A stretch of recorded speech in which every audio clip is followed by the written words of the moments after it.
Nah. You know, you guys are always starting your videos with mugs, and you know, I'm feeling kind of left out. I'm gonna go get myself a mug. I can make it work. Yes, I see you guys are always drinking out of mugs, and how quaint.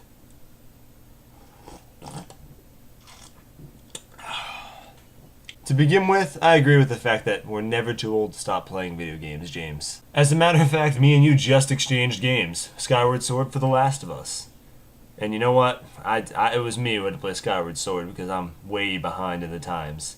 And I gotta say, over 3 days, I probably put about 27 hours in or whatever because that game's long as shit. And what's the problem if I want to play games for 38 hours straight? I mean, come on. So what? It's not a big deal. I still take care of everything around the house and pay the bills. You're just, you know, late. Like 5 o'clock in the morning late. And you know what? Screw that. The society changing us. We should be the ones to change society. Moving on, you had a really good point in your video, Vlogger number 2. And if I call you by your name one more time and have to refilm this part, I'm gonna kill you. 1 second, I'm thirsty. But that's beside the point. You are going to be punished for being 2 days late because now my video has to be 1 day late so I don't overwhelm our community with so much awesome video at once. You know what? I got just the punishment for you. You know what we're going to do? I am going to make you kick yourself so hard in the balls that you have to get surgery to fix it. Yeah, I told him, kick himself in the balls so hard that he has to get surgery. We're not allowed to do that? Are you kidding me? Alright, so I can't make you kick yourself so hard in the balls that you get surgery. So, you know, I'm gonna have to come up with something more creative. I'm thinking I'm gonna give you one part for your first day. And for your second day late, James is gonna give you part 2 on his video, which will probably be tomorrow. On my part, I am going to make it so that you have to wear an eye patch for the entire day of your next video. This is mainly because of the fact that one time I had to wear an eye patch, and you'll understand how much pain goes into your one eye that can still see. It's going to be awful. I can't wait. On to my topic for the day, and as you all can see, I have a new mask, and this is going to be called, you know what? Screw it. I'm just going to call this mask the Mask of American Science. That's terrible. You know, it's the Mask of American Science. I don't care how terrible you think it is, because you know what? America. America! A little background information on me. I have a degree in forensic psychology and neuroscience, so I tend to like to look at articles that are based around neuroscience.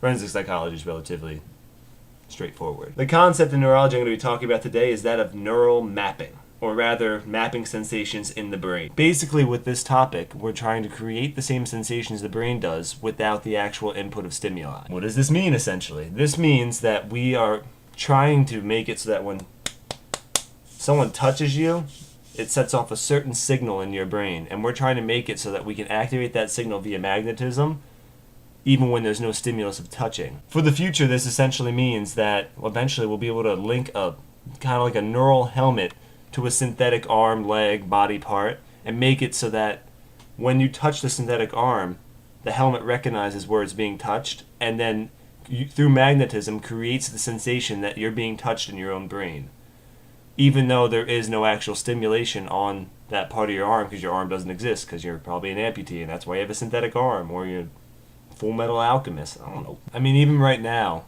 with the technology we have, we've created something called the God Helmet, which can create either sensations of hellscape or sensations of heavenly bliss, depending on what side of the brain you do the activation on.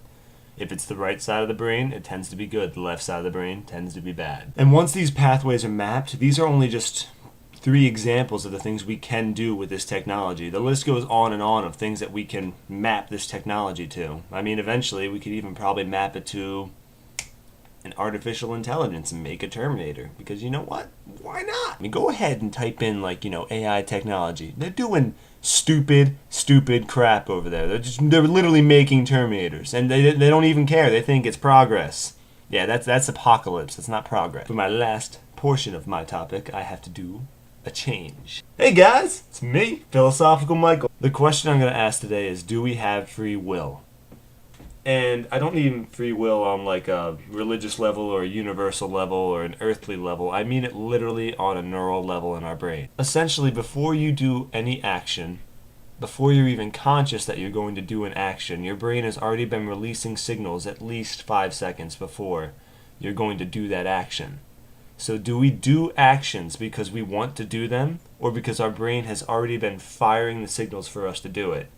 Now, this signal firing is unconscious, so it's not part of your conscious identity, I guess. In the end, a lot of people like to argue that we still have choices. And yes, we have choices, but they're limited choices based on what our brain already told us to do. We're just picking from a list of maybe 3 when there's an infinite amount of choices we can make. We just don't see it because our brain only gives us certain options to see it. Personally, I do believe in free will, but it is a compelling argument that's been proposed by a couple of researchers in the field. Because essentially, if I put a gun to your head and tell you to eat, what's the difference between your brain telling you to eat or it's going to make you starve to death? Ah, stupid story. Suddenly, the bird had a flashback, 10 years back to when he was just a rookie, flying under the wing of his partner, D-Roy. Him and D-Roy went on a typical mission. A flyby. There are 3 targets that they had to nail before they went home for the day, and they thought it would go easy. Unfortunately, that was not the case today. They flew by the first target. D-Roy dropped his load and it hit the person square in the chest, splattering up to his chin. It was now our rookie's turn. They were approaching the second target fast, and he had to move quick. He'd never done this out of simulation before, but he had to do it. He clenched his sphincter, let go his load, and blam, right in the shoulder. The person flipped out of his chair, landed on the ground, and screamed after him, cursing. Swelling with pride, D-Roy looked at his partner and said, "Good job, kid. Good job." When suddenly, chaos hit. A lone gunfire rang out, and the next thing the rook knew, D-Roy was spiraling down to the ground, never to fly back up. Who was the pigeon to kill this guy with a sniper rifle, like someone killed D-Roy with a BB gun? It wasn't fair. So with one last thought, he looked at the guy and